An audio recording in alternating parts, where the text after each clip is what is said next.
Allora, bene, direi di cominciare. Vedete qua ci sono degli ospiti, sono il signor Mario Agattau, il signor Egidio Onnis, il signor Mario Ibba, il signor Mario Porcu, il signor Pinuccio Marras e il signor, basta, li ho detti tutti, Porfirio. Allora, Porfirio è lui. Buongiorno signor Porfirio.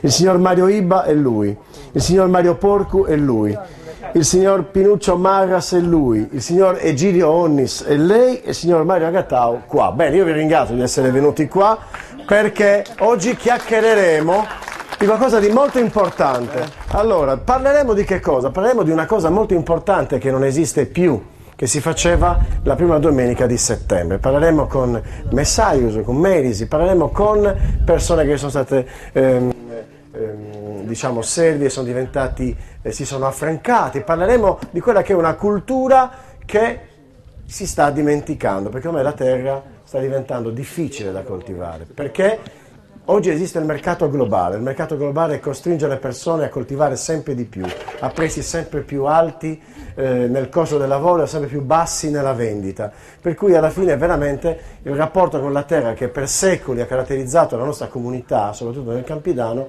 ormai è un filo che si sta spezzando inesorabilmente. Anzi, sta succedendo qualcosa di molto grave, che stanno venendo da fuori per comprare le nostre terre e fare uso di bolliti, per dirla in soldoni. E questo va impedito assolutamente, perché ci sono esperienze verso il Sulcis, per esempio, dei minatori che hanno venduto le terre e quando hanno chiuso le fabbriche loro si sono trovati senza la miniera e senza la terra, cioè senza niente, come dicono terratenientes, come dicono i sudamericani, senza nulla, perché d'altronde la nostra è una cultura che nasce dalla terra, che nasce dal rapporto con il calendario biologico, il calendario dell'autunno, l'inverno, la primavera, l'estate, un rapporto continuo, di festa in festa, diceva mio babbo. Noi seguivamo il calendario non perché c'erano da staccare i giorni del calendario, no, di festa in festa. Qua a Sardara Santu San Gregorio era un giorno importante del calendario, un giorno nel quale veniva rimescolato un po' tutto quanto. I contratti venivano ridiscussi, se andava bene rimanevi, se non andava bene non rimanevi, se la paga che ti davano andava bene stavi, se non ti... insomma c'era un mercato di persone, di servi e di padroni. Però una cosa importante, dalle interviste che ho fatto, ripeto, oggi non le vedrete, ma poi io vi prometto che verrò qua nuovamente per fare tutto quanto con il video, perché l'ho fatto e va fatto, quindi lo rifaremo magari questo autunno inoltrato, insomma un impegno che prendo seriamente con tutti quanti voi e col comitato di San Gregorio. Rivedremo queste interviste e vedrete che c'era una cosa molto importante, c'era un rapporto fatto di ruoli, ognuno aveva un ruolo ben definito e nessuno si permetteva di discutere i ruoli che uno aveva. Se uno era, che ne so, contadino, faceva il contadino, se uno viene su Sozzu, veniva su Sozzu, se uno veniva, insomma, ognuno aveva il suo ruolo e stava nel suo ruolo, non si usciva dal ruolo. C'è qualcuno che ho intervistato che si ne stivuì, lo vedo lì in fondo, poi se vuol venire vieni, che ci fa piacere naturalmente. Allora io vorrei cominciare subito parlando della vita contadina, in cosa consisteva la vita, insomma, come la vita contadina, la vita dell'allevatore che qui si faceva in paese, in cosa consisteva, signor Mario? Allora, come era allora, non come oggi? Beh, come era allora era una cosa fuori della normalità, perché era tutta una povertà fuori della normalità, e poi si è migliorata andando dei tempi, però quei tempi adesso stanno tornando perché le cose, la terra non dà più niente. Ma allora ecco, voglio dire questo, io ho conosciuto negli anni 60 una crisi come sta arrivando adesso, tutti quelli che avevo conosciuto che procuravano il soldino per sovvenzionare la famiglia e poi avevano abbandonato quello che avevano per andare a lavorare alla giornata con gli altri. E io proprio in quel periodo mi ero messo azzardando, perché lavoravo all'industria, però guadagnavo nel 50 anni fa, nel 59 mi sono congelato e guadagnavo 1000 lire al giorno. Dovevo vivere con 500 lire per conservarmi 500 lire. Se mangiavo non mi festavo, era un momento molto delicato e perciò mi aveva incoraggiato a ritornare in campagna. E sono tornato in campagna, mi sono messo a lavorare nel 62, ho chiesto aiuto a tutti, ricchi e poveri, e mi sono tirato su. E il tempo mi ha accompagnato, perché c'era questa svaluta e siccome tutti non lavorano con i propri soldi, gli servono soldi degli altri. Però con la svaluta che c'era, anche se pagavo interessi, ho avuto 30 milioni di scoperto 40 anni fa.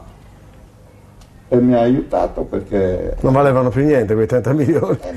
Non valevano niente. Io facevo uno stipendio a uno che non si presentava mai a lavorare perché li pagavo di interessi. Però in 10 anni questi 30 milioni sono diventati miei con la svaluta che c'è stata. E poi ci spiegherà perché... E mi ha incoraggiato ad andare avanti. Aspetti, poi le domande le facciamo dopo nello specifico, facciamo parlare anche gli altri ospiti. Signor Egidio, io lei non l'ho intervistata, però l'ho intervistato adesso. Babbo cosa faceva? Contadino faceva. Contadino. E che lei cosa ha fatto? Contadino sempre. Era un destino. Si poteva scappare. E muoio contadino. E il nonno cosa faceva? Suo nonno? No, mio nonno era Ferreri, vuol dire. Ah, Ferreri. Fabbro. Ferreri, va. Maniscalco. Ma volevo farle questa domanda. Dunque, ma chi nasceva alla terra, allora, nella terra, diciamo, lavorando la terra, finiva lavorando la terra, giusto? Era una condanna. Lavorava la terra, poveramente, faceva quella. Ma vostè via da numeri o via da... Io fui figlio del babbo e fui servidore, di tutto, della sua famiglia. Quanti figli erano? 8 figli. E lei era l'ultimo? Io ero il primo. Ah, il primo, la sfortuna del primo. Mio babbo, quando aveva 11 anni e mezzo, era andato a lavorare in carbone. Aveva questa famiglia che non potevamo avere. E io, 11 anni, mi divesavo a parlare ai boys, tutti andavano a Radio Tupperino. A che ora si alzava? Alle 2. Della notte? Uguale. Chiamava mamma e Gino pensa che stava a parlare ai boys. Come faceva mamma a svegliarla alle 2? C'aveva l'orologio l'aveva in testa? E mi sta sveglia. Ah, te la sa sveglia. Ma andiamo dal signor Porfirio. Signor Porfirio, allora noi ci siamo già sentiti nell'intervista, però chiaramente qua stiamo rinegoziando tutte le testimonianze. Bene, babbo? Agricoltore, le sai, schietto. E fustei? Le sai, lo schietto, sì. E su Villu? Ah, non viene. Ha badato bene, va bene. Allora, era un destino. Sarà un destino, non riuscivo. Mi dica lei, ma era un destino per chi nasceva figlio di un uomo di campagna a fare la campagna o c'era la possibilità di scappare? C'era anche la possibilità di scappare. Ci fu questa possibilità. Mio fratello, un fratello mio, ha studiato americano, poi non saprà dove studiare e ha fatto agricoltore di suo. Alla mia età. Poi, però, dopo che aveva 30 anni o 35 anni e andava a fare, si impiegava e ha fatto quasi 30 anni di impiegato in banca. Ma vi ha messo fare, si impiegava in banca o la traballai sa terra? Beh, cosa stai lì gusto a Dunnai? Non a me. Stai lì gusto a Dunnai, comunque ha traballato te. Ma vostè siete un meri, ma su meri traballare più pago? Sono servidori che Meri fu bravo, però. Ma su servidori traballare dai brusu, del sommerio o traballante su proprio? Quando fu bello servidori, traballante qua. Quando fu bello servidori, quando fu servidori in mano. Traballare più spagna su me. Andiamo dal signor Mario. Signor Mario, lei volevo fare questa domanda, ma qual era il rapporto fra il servo, allora veniva chiamato servo, oggi non si usa, non sarebbe... Allora si chiamava su Patiagiò. Su Patiagiò, perché andava pagato con uno stariello di grano aratto. Poi ne parliamo bene. Seminato, la paga era lì. Se rendeva 10% prendeva 10 starielli di grano, se no... Poi signor Mario me lo spiega meglio, non anticipiamo. Volevo chiederle questo, secondo lei un servo poteva diventare domani un proprietario di terre? E cosa doveva fare per fare questo? Doveva lavorare solo e comportarsi bene con il padrone, se no siccome lo sapevano tutti quanti quello che succedeva in una famiglia, allora il servo doveva comportarsi bene, se no lo sapevano tutti quanti, l'anno prossimo poi non lo voleva più nessuno lui. Allora, lavorando bene e comportarsi bene con gli altri, questa era la regola di tutti quanti. E così dall'uno all'altro passavano, anche se l'anno dopo lui non trattava con questo padrone, andava con un altro e lo prendevano volentieri, perché lo conoscevano di fama, diciamo così. Vorrei parlare con il signor Mario. Signor Mario, lei mi ha raccontato una storia bellissima che vorrei che lei raccontasse nuovamente. Veramente bella questa storia. Fuste via da Novipiedu, vivia da Novipiedu, vivia a Masudas. E sicché babbo mio trabalha di Alborea. E che succede? Babbo mi invitava ad andare ad Alborea a Vinnenai.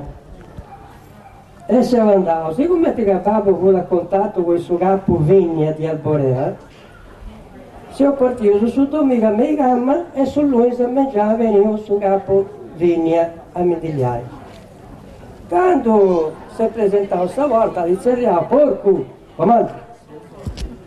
Hai portato tuo figlio? Sì, sì. Adesso lo portiamo in Vigna, sì. Ho detto, comando. Pronto sei? Sì, sì. Ma io presentavo stavolta e andavo a babbo nella. Oh Francesco, comando. Non sto sinna che è figlio tu. Aspetta che babbo mio pure fu pitiere tu, mettete tu. Sì che è?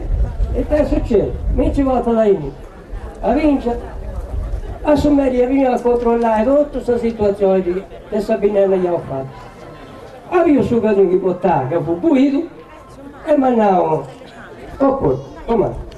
Ma non hai tagliato tu? Sì, sono tutte le giornate a tagliare e trasportare. No, per portarli a casa. Ah, ma io questo non lo sapevo. E mi andavo, vai sai che di tutto sai che ho. E siamo andati, ma ho fatto su che arrivo a metà. Questo mi canta più saggia bella bella gli appo segavo. Allora ho sprappolacciato di olio. C'è un posto su che arrivo, messa la macchina e partito su. Invece di essersi firmato in Camberogna che non cagliavo noi, mi ci portavo l'uomo sua. Quando l'avete su cancello il servitore, andavo